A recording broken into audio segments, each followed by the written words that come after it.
Guðjón, svekkjandi tap hérna í dag, fáið okkur 3 mörk, 5 mörk búin að fá okkur í fyrstu 2 leikjum en skora 4. Það er ekki svolítið svekkjandi það, skora 4 mörk í 2 leikjum en vinna hvoru.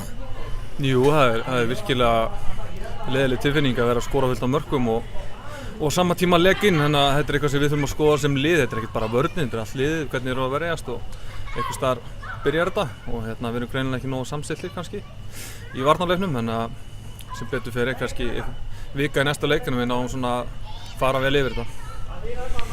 Núna, þið haldið ykkur vel inn í leiknum, þið eru að sækja mikið, þið fáið margar rispur, þið eru svona sækja, þið kannski náðu ekki að skapa náðu mikið svona færi út úr því og kannski spilið ykkur upp.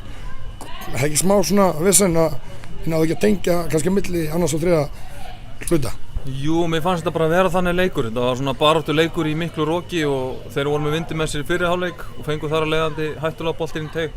Sama gerist í okkur í seinni og því miður þá ná þeir þessu úrslitamarki inn. Þetta geta dottið hvorum megin fyrir sig.